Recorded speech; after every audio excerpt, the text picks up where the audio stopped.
Class 12 math chapter 3 matrices example number 5 ये कहता है find the value of A B C and D form the following equation. इस equation से हमें ए B C D का जो है वो वैल्यू कहता है फाइंड करने के लिए। तो यहाँ पे सॉल्यूशन दे दीजिएगा, जो गिवन है उनको हम पहले राइट डाउन कर लेंगे। तो हमारे पास गिवन क्या है, हमारे पास गिवन है ये 2a प्लस ये बी ए माइनस ये 2b 5c माइनस ये डी 4c प्लस ये 3d इज इक्वल टू ये हमारा है 4 माइनस 3 11 और ये 24 है।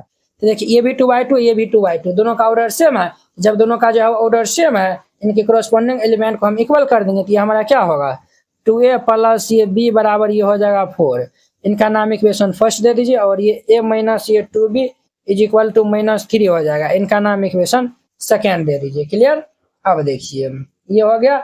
अब देखिए ये हम जो है वो इनको इनके इक्वल कर देंगे तो ये हमारा 5c minus D is equal to 11 हो जाएगा। इनका नाम दे दीजिए इक्वेशन नंबर 3 और ये हमारा 4c प्लस ये 3d इज इक्वल टू 24 हो जाएगा। इनका नाम दे दीजिए इक्वेशन नंबर 4। अब जो है इन दोनों को हम सोल्व करेंगे तो हमारा a और b का मान आ जाएगा और इनको हम जो है वो सोल्व करेंगे तो ये c और d का मान आएगा। तो इनको हम कैसे सोल्व करेंगे, हम जो है एक फर्स्ट इक्वेशन को जो है वो 2 से मल्टीप्लाई करके और सेकेंड में जो है वो जोड़ देते हैं। इतना हम कर लेते हैं।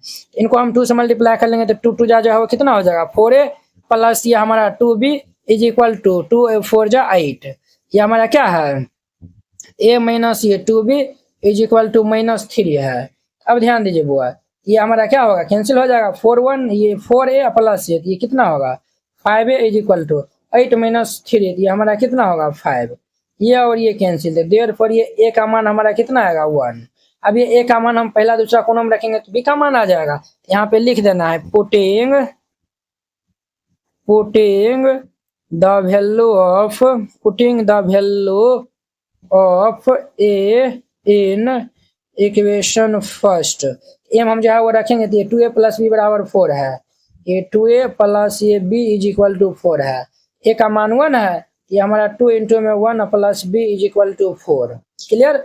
अब ध्यान दीजिए ये हमारा क्या होगा 2 प्लस ये b is equal to 4 plus 2 इस साइड आएगा तो माइनस 2 हो जाएगा। तो ये b इज इक्वल टू ये 4 माइनस 2 तो देयरफॉर ये b इज इक्वल टू 4 में 2 जाएगा कितना होगा 2 हो जाएगा। यहाँ पे देखिए a और b का मान निकाल लिए। अब देखिए इनको हम सोल्व करके c और d का मान निकाल लेंगे।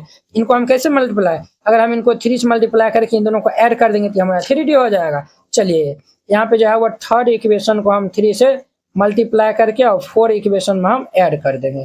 तो 3 से मल्टीप्लाई कर लेंगे तो ये कितना होगा 3 5 जा 15c माइनस ये 3d इज इक्वल टू ये 33 और ये 4c प्लस ये 3d इज इक्वल टू 24 होगा। अब ध्यान दीजिए बुआ ये दोनों जो है वो हमारा कैंसिल हो जाएगा। ये हमारा कितना होगा 19c इज इक्वल टू 4 3 7 और 3 2 5 19 3 जो है वो 57 होता है। देयरफॉर ये c इज इक्वल टू कितना होगा c। अब ये c का मान जो है वो थर्ड 4 कोनम जो है वो रखेंगे तो हमारा d का मान आ जाएगा। चलिए हम थर्ड में रखते हैं। यहाँ पे लिख दीजिएगा putting the value of c in equation third we get. हम जो है वो पुट करते हैं c का वैल्यू इक्वेशन थर्ड में। तो इक्वेशन थर्ड क्या है 5c minus D is equal to 11 है। तो ये हमारा है 5c minus D is equal to ये 11 दिया हुआ है। तो c का वैल्यू 3 है हम यहाँ पे रख देंगे। तो हमारा 5 इंटू में 3 minus D is equal to 11 हो जाएगा। तो 5 3 जा जाए हुआ कितना होता है 15 माइनस ये डी इज इक्वल टू 11। ये minus D is equal to 11 minus ये 15। ये हमारा minus D is equal to कितना होगा -4। ये और ये कैंसिल तो देयरफॉर ये डी इज इक्वल टू क्या होगा 4। D is equal to 4 C is equal to 3 आया हुआ है। यहाँ पे लिख दीजिएगा hence A is equal to क्या है 1 है। A is equal to 1 B is equal to 2 C is equal to कितना है 3 है and D is equal to कितना आएगा 4 और ये आंसर हो जाएगा। तो वेरी सिंपल था। इस तरीका से बनाइएगा ये क्वेश्चन बन जाएगा। आई होप कि आप लोग ये समझ गए होंगे। तो चलिए अब हम नेक्स्ट वीडियो में मिलते हैं इनके एग्जांपल नंबर 6 के साथ में।